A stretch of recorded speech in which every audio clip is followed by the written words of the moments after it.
தனுஷ் இயக்கி படத்தினுடைய முதன்மை கதாபாத்திரத்தில் நடிச்சிருக்கக்கூடிய இட்லி கடை திரைப்படம் வருகிற அக்டோபர் 1ஆம் தேதி தியேட்டர்ஸில் ரிலீஸ் ஆக இருக்கு.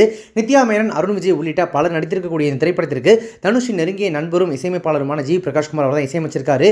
இவர் இசையில் உருவான என்ன சுகம், என்ஜாமி தந்தானே ஆகிய 2 பாடல்களும் சமீபத்தில் வெளியாகி ரசிகர்கள் மத்தியில் நல்ல வரவேற்பை பெற்றிருக்கு. அந்த 2 பாடல்களையுமே தனுஷை எழுதி பாடியும் இருக்காரு. படத்தினுடைய இறுதிக்கட்ட வேலைகள் ஒரு பக்கம் பரபரப்பாக நடந்து வர படக்குழுவும் அடுத்தடுத்து ப்ரமோஷன் பணிகளுக்கான திட்டங்களை கையில் வச்சிருக்காங்க. இட்லி கடை திரைப்படத்தை ஆகாஷ் பாஸ்கரனின் டான் பிக்சர்ஸ் நிறுவனமும் தனுஷின் உண்டர்பார் பிலிம்ஸ் நிறுவனமும் ஒன்னா சேர்ந்து தயாரிச்சிருக்காங்க. படத்தினுடைய சாட்டலைட் உரிமையை கலைஞர் டிவி கைப்பற்றியிருக்காங்க. தற்போது படத்தின் விநியோக உரிமையை ரெட் ஜாயிண்ட் மூவிஸ் நிறுவனம் வாங்கியிருக்கிறதா அறிவிப்பு வெளிவந்திருக்கு. ரெட் ஜாயிண்ட் மூவிஸ் நிறுவனத்தின் சார்பாக தமிழக முதல்வர் மு.க. ஸ்டாலினின் பேரனும் தமிழக துணை முதல்வர் உதயநிதியின் மகனுமான இன்பநிதி இந்த திரைப்படத்தை வழங்குவதாக அந்த போஸ்டர்ல குறிப்பிட்டிருக்காங்க.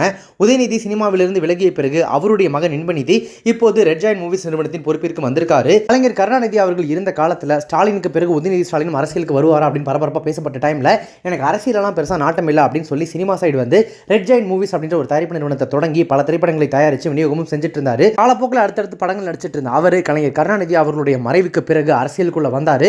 தொடர்ந்து அடுத்தடுத்து தொகுதியில் நின்று ஜெயிச்சது மட்டும் இல்லாம இப்ப துணை முதல்வராகவும் உயர்ந்திருக்காரு. முழு நேர அரசியலுக்கு வந்த பிறகு சினிமாவை கம்ப்ளீட்டா உதயநிதி ஸ்டாலின் கைவிட்டுட்டாரு. அதுவும் முக்கியமா தான் ஆரம்பிச்சிருந்த அந்த ரெட் ஜாயிண்ட் மூவிஸ் நிறுவனத்தை நம்பிக்கைக்குரிய வேற ஒருத்தரை வச்சு பார்த்துக்க வச்சிட்டாரு.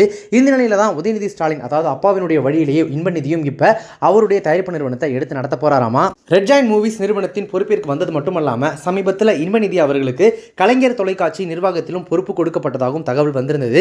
இப்போது இட்லி கடை படத்தின் மூலமா சினிமாவுக்குள்ளேயும் வந்திருக்காரு இன்பநிதி, உதயநிதி. அப்பாவின் வழியிலே இவரும் அடுத்தடுத்து படங்கள் தயாரிக்கிறது, விநியோகம் பண்றது, நடிக்க தொடங்குவாரா, அதன் வழியாக அரசியலுக்கு வருவாரா அப்படின்றதெல்லாம் பொறுத்திருந்தான் பார்க்கணும்.